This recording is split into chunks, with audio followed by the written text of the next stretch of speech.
दोस्तों, मोगरा का फूल अपने सुंदरता और अपनी खुशबू के लिए फेमस है।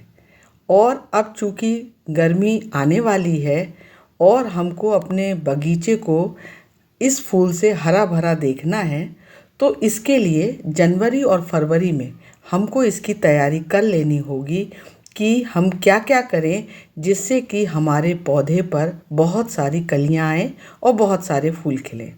तो नमस्कार साथियों, मैं हूँ वंदना, आपका मेरे चैनल पर स्वागत है।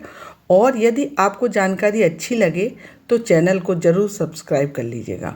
साथियों, मोगरे के पौधे के लिए 15 से 35 डिग्री सेल्सियस तापमान बहुत अच्छा होता है। अब जैसे फरवरी लास्ट में आपको इसके फूल देखने को मिल जाएंगे, या तो मार्च की शुरुआत में ही आप ये फूल देख पाएंगे, क्योंकि जैसे ही गर्मी शुरू होगी बस ये फूल हमको खुशबू देंगे और अपनी खूबसूरती से हमको खुश कर देंगे। सही देखभाल यदि हम करते हैं तो साल में कई बार ये मोगरा का पौधा जो है वो हमको फूल दे देता है। एक बार लगाने पर कई साल चलता है, तो इसकी देखभाल हमको करनी होगी। सबसे पहले तो अभी आपका चल रहा है, यदि आपने इसकी प्रूनिंग नहीं की है तो फिर आप अपने मोगरे के पौधे को इसको हार्ड प्रूनिंग ना करके इस समय छोटी प्रूनिंग कर लीजिएगा। थोड़ा थोड़ा ऊपर से इसकी कटाई छटाई कर लीजिएगा। ये तो मेरा जो पौधा है, ये चूँकि बहुत दिनों का पौधा है, बहुत पुराना पौधा है, इसलिए मैंने इसकी जो है हार्ड प्रूनिंग अभी कुछ दिन पहले की थी, जिसकी वजह से इसकी जो पुरानी शाखाएं हैं, जो भी पुरानी पत्तियां हैं और जो भी सूखी डंडियां इसमें लगी हुई हैं, उन सबको मैंने इसको हटाया। जिससे कि प्रूनिंग करने से साथियों क्या होता है कि आपकी नई नई शाखाएं बन जाती हैं, और जितनी ज़्यादा शाखाएं बनेंगी उतनी ही ज़्यादा उस पर कलियाँ आएंगी, उस पर पत्तियाँ आएंगी। तो चूँकि मोगरा का पौधा जो है ये तो कई सालों चलता है, हर वर्ष आपको नया पौधा लगाने की ज़रूरत नहीं होती है, और एक बार लगा देने से कई साल तक आपका बगीचे में ये मोगरा का पौधा लगा रहता है। तो इसलिए इसको हार्ड प्रूनिंग मैंने इसको किया था, और हार्ड प्रूनिंग के साथ साथ मैंने इसकी कुछ जो है वो कलम भी लगा ली थी। कलम आप जब भी हार्ड प्रूनिंग करें अपने पौधे की, तो उसकी ज़रूर डंडी जो है वो काट करके नीचे से 45 डिग्री काटिए और ऊपर से 90 डिग्री। इस तरीके से आपको पेंसिल की मोटाई बराबर अपनी इसकी कलम जो है वो ज़रूर ही निकाल लेनी चाहिए, जिससे कि आपका जो है और भी पौधे आप इसके अपने बगीचे में लगा सके। तो मैंने भी कुछ ऐसा ही किया था। जब मैंने इसकी प्रूनिंग करी तो कुछ कलम को मैंने अपने और लगा लिया, जिससे कि मेरे उसमें कई पौधे हो जाएं मोगरा के। तो ये देखिए, ये अपडेट है कुछ दिनों पहले जो मैंने उसकी प्रूनिंग की थी। तो अब वो मेरा जो मोगरे का पौधा है वो कुछ इस तरीके से दिख रहा है। उसमें बहुत सारी नई नई पत्तियां आ गई हैं और नई नई शाखाएं आ गई हैं, और वो बहुत ही खूबसूरत दिखाई दे रही हैं। तो इसलिए आप भी अपने मोगरे के पौधे को यदि आपने प्रूनिंग नहीं की है तो हल्की हल्की कर लीजिएगा। और अब जो बातें ध्यान देने की हैं वो आपको ये देखना है कि अपने पौधे को कम से कम ऐसी जगह रखिए जहाँ 4 से 6 घंटे की उसको धूप मिल जाए, क्योंकि यदि धूप नहीं होगी तो वो फूल नहीं देगा। साथ में ही ऐसी मिट्टी होनी चाहिए, उसकी वेल ड्रेन्ड सॉइल होनी चाहिए, जिससे कि आप जो भी उसमें पानी डालें वो निकल जाए, उसकी पानी की निकासी अच्छी हो। तो इस तरीके की मिट्टी जो है वो इसको पसंद होती है। और इसमें पानी जो है डालिए तो जब आप देखिए कि ऊपरी सतह इसकी सूखी है तभी इसमें पानी दीजिए। इसमें ज़रूरत से ज़्यादा पानी देने की ज़रूरत नहीं है। और अपने पौधे को नियमित रूप से अब आप खाद देना भी शुरू करेंगे, क्योंकि जो है अब ये फूल देने के लिए तैयार हो रहा है इस समय। अब जो है क्योंकि सर्दियों में तो इसमें फूल आते नहीं हैं, या तो कम आते हैं, और कहीं कहीं तो जहाँ पर सर्दी ज़्यादा पड़ती है तो वहाँ फूल देना ही बंद कर देता है।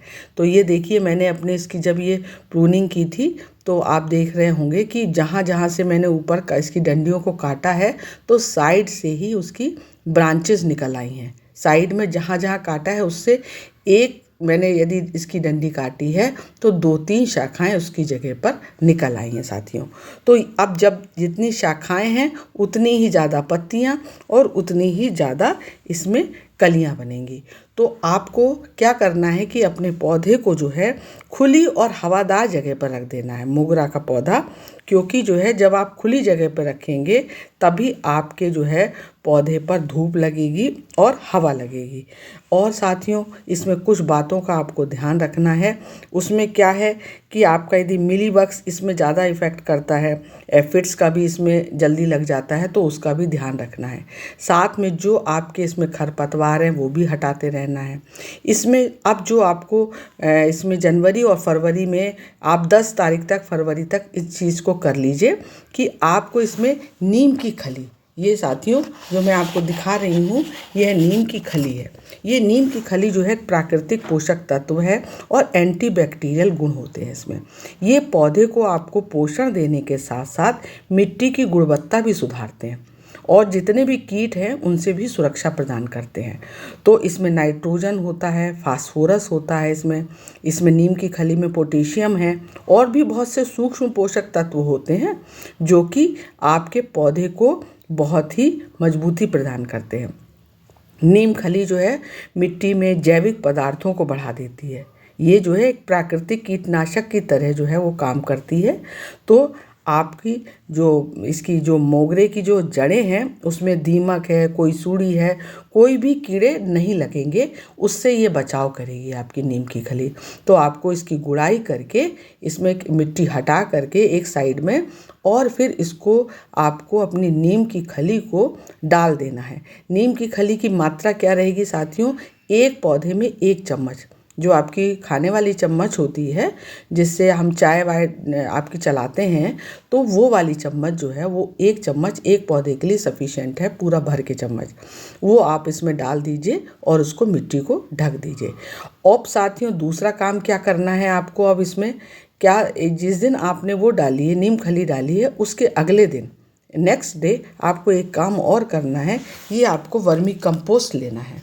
साथियों ये वर्मी कंपोस्ट जो है वो आपके अपने ये मोगरे के पौधे के लिए बहुत ही अच्छी है, क्योंकि आपके उसमें बहुत सारे फूल खिलने हैं, तो आपके लिए ये बहुत ही अच्छी खाद रहेगी।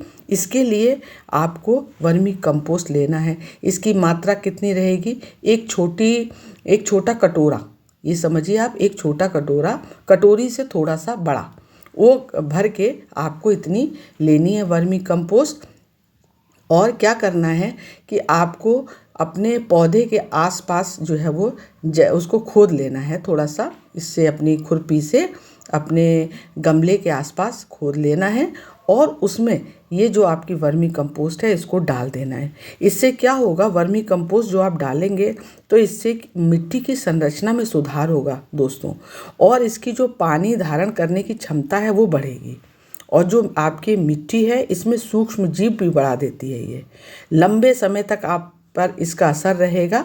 और जब आप इसमें ये डाल देंगे तो आप जो समझिए कि आपका पौधा जो है वो एकदम से मतलब डेवलप होने लग जाएगा। इसमें तुरंत जो है वो थोड़े दिनों बाद ही आपको कलियां दिखाई देने लगेंगी। जब आप ये वर्मी कंपोस्ट डाल लें तो उसमें पानी ज़रूर डाल दीजिएगा, जिससे कि जो भी आपने इसमें खाद डाली हुई है, क्योंकि इसमें नाइट्रोजन है और इसमें फास्फोरस है, ये जो है आपकी पत्तियों के लिए बहुत ज़रूरी है, इसकी आपकी जड़ों के लिए बहुत ज़रूरी है ये खाद, और इसमें पोटाश भी है, इससे रोग प्रतिरोधक क्षमता जो है वो भी बढ़ेगी। तो साथियों इन सभी बातों का जब आप ध्यान रखेंगे तो आपका मोगरा भी बहुत सारी कलियां बनाएगा और बहुत सारे फूल देगा। धन्यवाद।